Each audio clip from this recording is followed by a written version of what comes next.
एक तरफ राहुल गांधी को रायबरेली पहुंचने से पहले विरोध का सामना करना पड़ गया, वहीं राहुल गांधी रायबरेली में उनके स्वागत के लिए लगे एक पोस्टर को लेकर भी घिर गए। इस पोस्टर में राहुल गांधी के साथ अखिलेश यादव और तेजस्वी यादव की तस्वीर लगा दी गई। रायबरेली में जगह जगह लगे इन पोस्टर्स में इन तीनों नेताओं को ब्रह्मा, विष्णु और महेश के तौर पर दिखा दिया गया और पोस्टर में लिखा नजर आया, इंडिया की अंतिम आशा, कलयुग के ब्रह्मा, विष्णु, महेश। भाई साहब, पोस्टर पर सवाल उठे तो समाजवादी पार्टी ने इसे बीजेपी की तरफ से सेट किया गया ट्रेंड बता दिया और बीजेपी ने इसे अपनी नैतिक जीत बताया। सुनिए रायबरेली में लगे पोस्टर पर सपा ने क्या कहा और बीजेपी ने क्या कहा। देश के प्रधानमंत्री को बीजेपी के लोगों ने भगवान विष्णु का अवतार बता दिया और जब खुद प्रधानमंत्री जी ने कहा कि वो नॉन बायोलॉजिकल हैं, तो फिर अगर किसी पार्टी के कार्यकर्ता अपने नेताओं को ब्रह्मा, विष्णु, महेश की उपमा दे रहे हैं तो इसमें क्या बुराई है।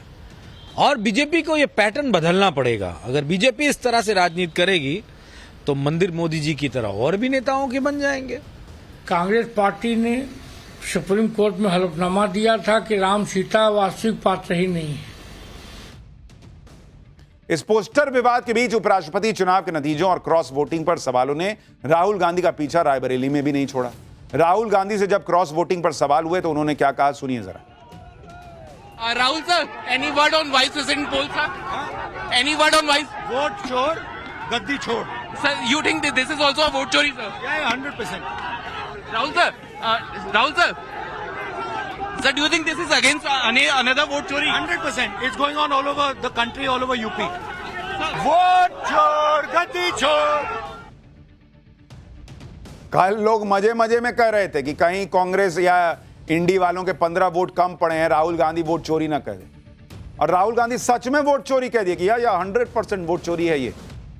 अब उनकी फजीहत हो रही है पार्टी की कि क्या बॉस, अब उपराष्ट्रपति चुनाव में सबके सामने बैलेट में वोट पड़ा, आपके लोगों ने क्रॉस वोटिंग कर दी, वोट चोरी कैसे हुई।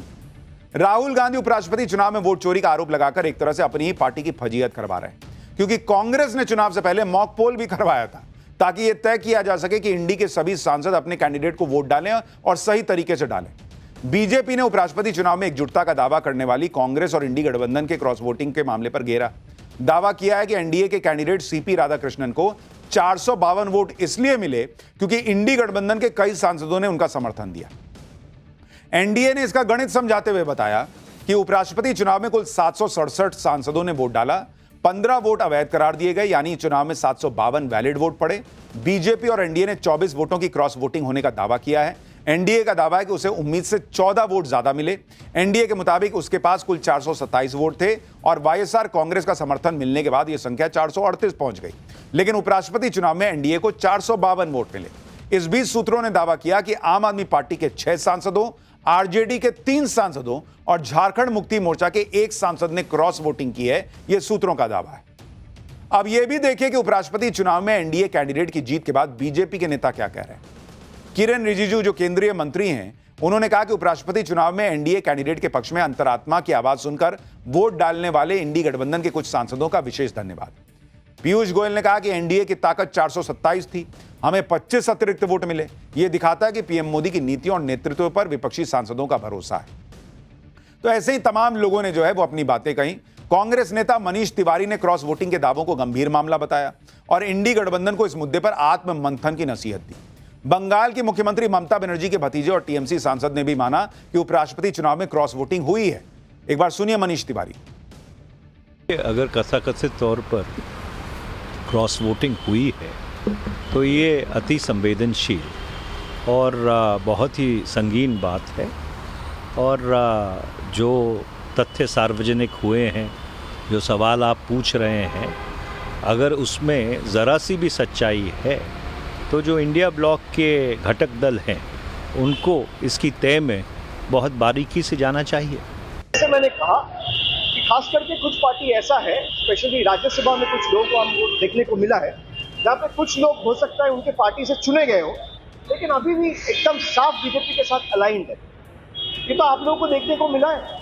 आम आदमी पार्टी का एक राज्यसभा मेंबर का एग्जाम्पल मैंने आपको दिया, हो सकता है 4-5 मेंबर्स हो। यानी राहुल गांधी जिसे वोट चोरी 100% वोट चोरी बता रहे हैं, उन्हें उनके खुद के साथी बता रहे हैं कि इसे क्रॉस वोटिंग कहते हैं भैया। उपराष्ट्रपति चुनाव में करारी हार के बाद राहुल गांधी ने ऐसा क्या कह दिया कि कांग्रेस की फजीहत हो गई? वाइस प्रेसिडेंट के चुनाव में इंडी की टीम के किस प्लेयर ने पलटी मारी और मोदी के साथ आ गए, अब उसके बारे में आपको बताता हूं। उपराष्ट्रपति चुनाव के नतीजों ने इंडी गठबंधन की नींद उड़ा दी। जैसे जैसे खबर सामने आ रही है कि उपराष्ट्रपति चुनाव में किस किस ने पलटी मार दी, क्रॉस वोटिंग कर दी, वैसे वैसे इंडी गठबंधन की एकता की धज्जियां उड़ती जा रही। उपराष्ट्रपति चुनाव में विपक्ष की एकजुटता का दावा कर रही कांग्रेस अब क्रॉस वोटिंग देखकर हिल गई। सूत्रों का दावा है कि क्रॉस वोटिंग की सच्चाई जानने के लिए अब कांग्रेस एक बैठक बुलाने वाली है, जिसमें यह पता लगाया जाएगा कि वोट चोरी का माहौल बनाते बनाते कैसे डंके की चोट पर वोट का डाका पड़ गया, किसने गद्दारी की और मोदी विरोधी खेमे में बैठकर मोदी को समर्थन देने वाले कौन लोग हैं।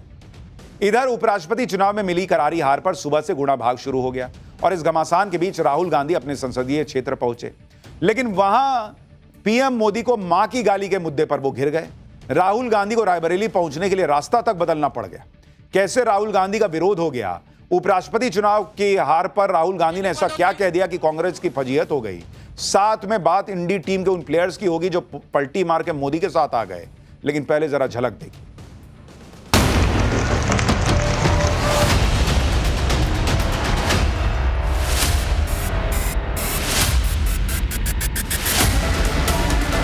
वोट छोड़, गद्दी छोड़।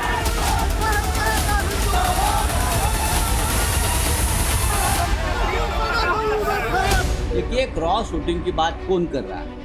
ये इंडी के कुछ लोग कर रहे हैं। हमारे जितने वोट थे वो आंकड़ा हमारे पास आया। ये बंधक बना लेते हैं, सबको घर में रख लेते हैं और क्रॉस वोटिंग करवाने में माहिर हैं।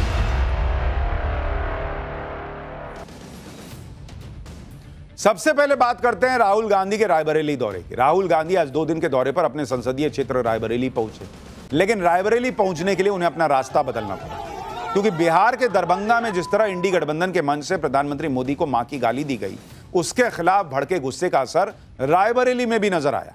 जैसे ही राहुल गांधी के काफिले की रायबरेली पहुंचने की भनक लगी, योगी सरकार में मंत्री दिनेश सिंह बीजेपी कार्यकर्ताओं के साथ राहुल गांधी का रास्ता रोककर धरने पर बैठ गए। विरोध कर रहे लोगों ने राहुल गांधी वापस जाओ के नारे लगाए और गाली कांड पर उनसे माफी मांगने की मांग की। बीजेपी के विरोध प्रदर्शन की वजह से राहुल गांधी का काफिला करीब 1 किलोमीटर पहले ही रोक दिया गया और 5 मिनट तक रुका रहा, जिसके बाद पुलिस सड़क पर धरना दे रहे मंत्री दिनेश सिंह और बीजेपी के कार्यकर्ताओं को उठाने पहुंची। पुलिस की बीजेपी कार्यकर्ताओं के साथ धक्का मुक्की भी हो गई। राहुल गांधी के खिलाफ मोर्चा खोलने वाले दिनेश सिंह ने ही लोकसभा चुनाव में उनके खिलाफ चुनाव लड़ा था। दिनेश सिंह ने दावा किया है कि विरोध की वजह से राहुल गांधी को रास्ता बदलना पड़ गया और जब तक वो पीएम मोदी को मां की गाली के मुद्दे पर माफी नहीं मांगेंगे, उन्हें इसी तरह के तीखे विरोध का सामना करना पड़ेगा। एक बार दिनेश सिंह को सुनिए, फिर बताता हूं राहुल गांधी के पोस्टर के बारे में।